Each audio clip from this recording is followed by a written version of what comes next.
नाम है Majid Khan. I belong to chemistry department of Admire college of science and commerce. आज हम देखेंगे लेक्चर नंबर 6। इसमें हम डिस्कस करेंगे मॉलिक्यूलर आयन। तो लास्ट लेक्चर्स में आपने देखा होगा हमने डिस्कस किया था आयन और पॉलीएटॉमिक आयन। आज हम देखेंगे मॉलिक्यूलर आयन। तो नाम से जाहिर हो रहा है कि जब किसी मॉलिक्यूल के ऊपर पॉजिटिव या नेगेटिव चार्ज आ जाए, व्हेन अ मॉलिक्यूल लॉस और gain an electron to form a molecular ion, कि जब एक मॉलिक्यूल इलेक्ट्रॉन को लॉस या गेन करेगा तो वो क्या बनेगा, मॉलिक्यूलर आयन बनेगा। Types of molecular ion, cationic molecular ion, molecular ion having positive charge. तो ऐसा मॉलिक्यूल जिसके ऊपर क्या हो, पॉजिटिव चार्ज हो, वो क्या कहलाएगा, कैटायनिक मॉलिक्यूलर आयन। और ये इंपॉर्टेंट पॉइंट है, they are more abundant. Abundant से मुराद ये है कि जिनकी परसेंटेज, जिनकी तादाद क्या हो, ज़्यादा हो। तो बात याद रखनी है, cationic molecular ion are more abundant, मतलब कैटायनिक मॉलिक्यूलर आयन ऐसे मॉलिक्यूलर आयन जिसके ऊपर पॉजिटिव चार्ज हो वो ज़्यादा तादाद में पाए जाते हैं। उनमें एग्जांपल है NH2 positive, CO positive, CH4 positive और He पॉजिटिव। तो ये एग्जांपल भी आपने अच्छे तरीके से याद रखनी है मॉलिक्यूलर आयन की, क्योंकि ये MCQs में आती हैं। और एक इम्पॉर्टेंट पॉइंट, मॉलिक्यूलर आयन को आपने पॉलीएटॉमिक आयन के साथ कंफ्यूज नहीं करना। दूसरी टाइप है anionic molecular ion. Molecular ion having negative charge, यानी कि जिनके ऊपर नेगेटिव चार्ज होगा वो आपके पास क्या होगा, anionic molecular ion. They are less abundant, मतलब ये कम तादाद में पाए जाते हैं। तो MCQs, cationic molecular ion are more abundant, anionic molecular ion are less abundant. Example N2 2 negative, O2 2 negative etcetera. Formation of molecular ion, बड़ा इंपॉर्टेंट शॉर्ट क्वेश्चन है कि मॉलिक्यूलर आयन कैसे बनते हैं। Molecular ion can be generated by passing, के molecular ion अगर आपने बनाना हो तो आप क्या करोगे, क्या पास करोगे। पहला, हाई एनर्जी इलेक्ट्रॉन बीम, या तो हाई एनर्जी इलेक्ट्रॉन बीम पास करोगे। दूसरा, या अल्फा पार्टिकल पास करोगे या एक्सरेज पास करोगे। किस में से, किसी भी गैस में से। यानी कि अगर आपने मॉलिक्यूलर आयन जनरेट करने हो तो गैस में से, जिस गैस के आपने मॉलिक्यूलर आयन बनाने हैं उसमें से तीन में से कोई भी एक चीज़ पास करो, high energy electron beam, alpha particle या एक्सरेज पास करो, तो आपके पास क्या बनेंगे, मॉलिक्यूलर आयन जनरेट होंगे, उनकी फॉर्मेशन होगी। नेक्स्ट, उसके बाद आते हैं हमारे पास नेक्स्ट छोटा सा डेफिनेशन, ये टॉपिक है आपके पास रिलेटिव एटॉमिक मास।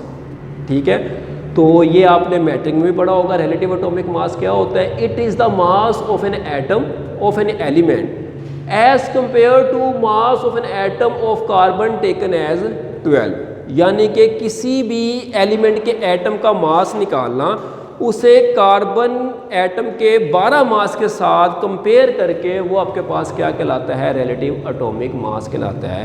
किसी भी एटम के, एलिमेंट के एटम का मास निकालना, उसे किसके साथ कंपेयर करके, कार्बन के उस एटम के साथ कंपेयर करके जिसका मास कितना हो, 12 हो, वो क्या कहलाएगा, उसका रिलेटिव एटॉमिक मास कहलाएगा। ठीक है, आगे मैं डायग्राम में से थोड़ा सा एक्सप्लेन भी करूंगा।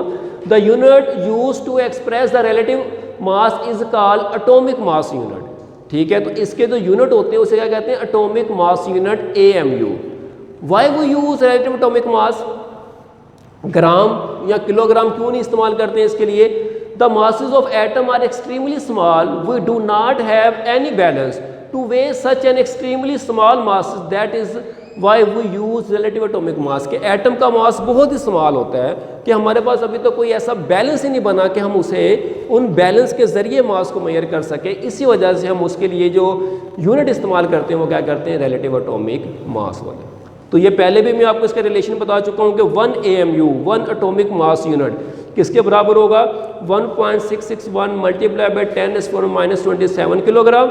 ग्राम में -24,000 से मल्टीप्लाई कर दोगे और मिलीग्राम में -21। तो ये चंद एक एलिमेंट का हमने, तो आपके पास कैसे निकालते हैं, आपके पास ये समझ लो कि ये आपके पास एक कार्बन 12 है, एक मास है, एक तरफ इसे रखते हैं और दूसरी तरफ वो एटम जिसका मास मेजर करना होता है। तो दोनों को कंपेयर करते हैं कि वो एटम इस कार्बन से, कार्बन 12 के मास से कितना हैवी है कितना भारी है या कितना हल्का है, तो इस तरीके से मुझसे क्या करते हैं, कंपेयर करते हैं। एक्चुअली ऐसा होता नहीं है, ये जस्ट आपको समझाने के लिए है कि आपके पास रिलेटिव एटॉमिक मास क्या होता है कि एक तरफ ये कार्बन स्टैंडर्ड है और दूसरी तरफ जिस एटम का मास मालूम करना होता है, दोनों को हम इस तरीके से कंपेयर करके इनका मास निकालते हैं। नेक्स्ट हमारे पास असाइनमेंट है, तो पहले MCQs, what is which is not a molecular ion, तो इनमें से कौन सा मॉलिक्यूलर आयन नहीं है, तो लेक्चर को आपने गौर से देखना है और उसी में इसका आंसर मौजूद है।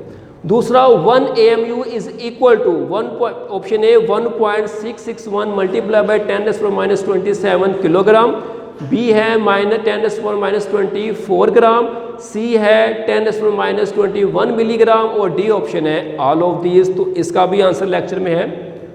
और फिर हमारे पास है possible short question, define molecular ion, how molecular ion are generated, और तीसरा है why we use relative atomic mass scale. ठीक है, मुझे उम्मीद है कि आपने असाइनमेंट अच्छे तरीके से कर रहे होंगे। लेक्चर को गौर से देखना है और उसी में इसके आंसर मौजूद हैं। Thank you.